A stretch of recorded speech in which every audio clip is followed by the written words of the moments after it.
Hi friends, అందరికీ నమస్తే అండి. నేను ఈరోజు బంగాళదుంపతో బజ్జీలు వేస్తున్నాను. మామూలుగా మనం ముక్కలు కోసామనుకోండి చాలా దళసరిగా వస్తాయి కదా, అంటే సన్నగా కోసుకుంటే మాత్రమే వస్తాయి సన్నగా. ఇవి ఇలా రావాలి అంటే కనుక మనము బంగాళదుంపల్ని చాప్ చేస్తాం కదండి, చూపిస్తాను ఆగండి. ఇదిగోండి, ఇలా చాప్ చేస్తాం కదా, ఇలా పెట్టి అలా చాప్ చేసేసుకుంటే కనుక మనకి ఈ విధంగా ముక్కలు అనేవి వస్తాయి. వీటితో బజ్జీలు వేస్తే కనుక ఈ విధంగా చాలా సన్నగా, అంటే బాగా ఉడుగుతాయి అన్నమాట. చాలా సన్నగా వస్తాయి.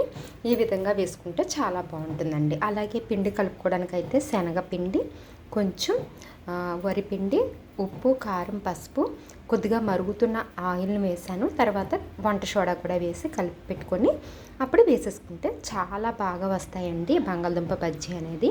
ఈసారి మీరు వేసి చూడండి. ఇప్పుడు సమ్మరే కదా, పిల్లలు ఏదో ఒకటి అడుగుతూ ఉంటారు కాబట్టి ఆ టైంలో చేసి పెడితే స్నాక్స్ లాగా అది చాలా బాగా తింటారనమాట.